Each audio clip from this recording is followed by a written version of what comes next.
Welcome to Publishing Bootcamp Lesson 2. This Publishing Bootcamp is mainly for Australian writers just because I'm going to get into some things specific to the Australian publishing industry, but some of the principles apply to everyone, I think.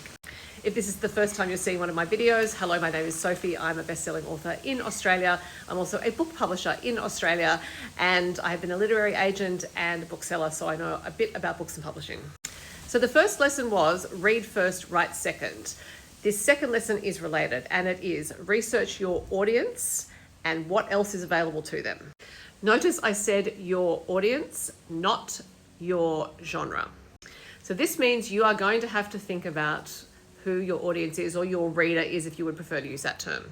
I now use audience because of audiobooks, because I think that the audiobook listenership is not necessarily full of readers. They are audience, but also readers are audience. So it's a collective term. You can use readers if you prefer.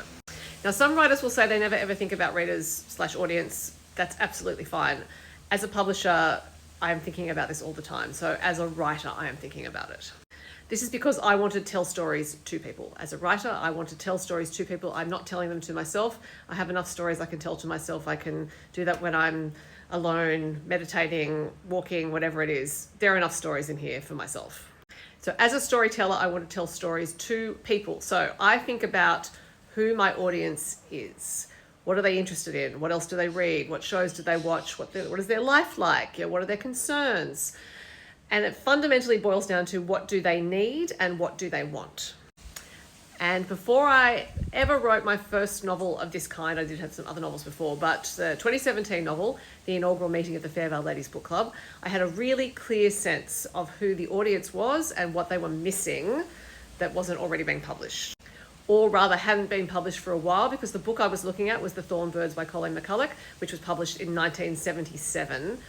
And that was the sort of book that I had been looking for in the market and could not find, and decided I would write if I could not find it. Which is not to say my book's like The Thorn Birds, but it was the idea of a book that was set in the Australian landscape, that had big themes and was for a female readership. And it was not rural romance. This was a different sort of genre that emerged in Australia. I didn't want to write that sort of book because it already existed. I was looking for a bit different kind of book, and this is what I decided to write. And that worked. I was very clear about who the audience was, and that book connected with them, and I've kept connecting with audiences since. So it was worth the time and patience for me to think about who the audience was for that first book, and then think about what else was available or not to them so that I could fill the gap.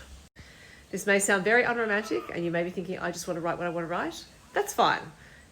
You're presumably here because you would like some advice and information, and I've been asked to give advice and information, and that's what I am doing.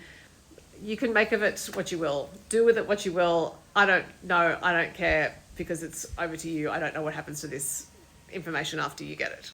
But I'm telling you what I know from my long years as a writer and in the publishing industry. So this is what it is. Find out who your audience is, find out what they're missing. You need to go into that gap. You do not want to be giving them something that they already have. You don't want to waste your time or theirs trying to do that. Here endeth today's lesson. Thank you, bye.